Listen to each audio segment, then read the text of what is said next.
Hi there, I'm Rob Schmidt, and this is Bias Bash. President Trump once again lashing out at the nation's intelligence agencies Wednesday, accusing them of illegally leaking information to the news media. In one tweet, the president said the real scandal here is that classified information is illegally given out by, quote, intelligence like candy. Very un-American. Well, here with his reaction to this evolving story is senior Washington correspondent of Talk Media News, Justin Duckham.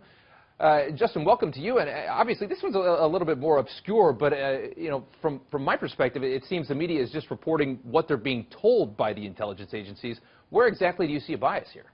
Well, basically, what we're seeing right now is the media really needing to rely on leaks, and that is the big issue right now. You know, we have an administration who just isn't giving solid information to the press. You know, oftentimes there'll be situations where Kellyanne Conway will say one thing, Spicer will say another thing, and ultimately reporters need to retreat to leaks in order to get the information that they actually need for this. You know, leakers are more willing to corroborate stories. You know, in these instances, we have about 4 officials on the same page, wherein with the public message from the White House, we very rarely get even 2 people on the same page of any sort of breaking news topic. But if we're going to find a bias angle in here, I think what we need to do is actually have the media come in and defend themselves, explain why exactly they are doing this, kind of take the curtains back on the sausage factory and explain their motivations behind it, saying, no, they're not trying to damage national security, no, they're not trying to take Trump down, but this is the only way to move us forward. The administration hasn't been forthcoming, and as a result, there's a trust deficit. So the media needs to move away from their tendency to not make themselves part of the stories and actually convey to the public what is going on with this. That does make sense. Let me ask you, though, I mean, would you say that the administration has kind of, in a way, caused this problem for themselves by, as you said, you know, being not as forthcoming? Absolutely. I think they've really shot themselves in the foot.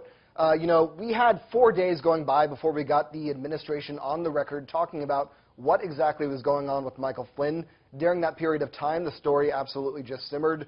People were able to reach out and get some additional information on it as the administration sort of just let that one, you know, come to a boil. And ultimately, the administration could have, you know, ended that story earlier. They could have been forthright. They could have given some more information on it. But as a result, people had to retreat to the information from wherever they could get it. And in this instance, it was leaked. So absolutely avoidable. And the worst part for them is that it creates a deficit of trust. Now when we have Sean Spicer coming out and saying something like, you know, the Japanese Prime Minister and Trump were only discussing logistics at Mar-a-Lago, there's sort of a tendency to not necessarily believe them, which is unfortunate for the administration moving forward.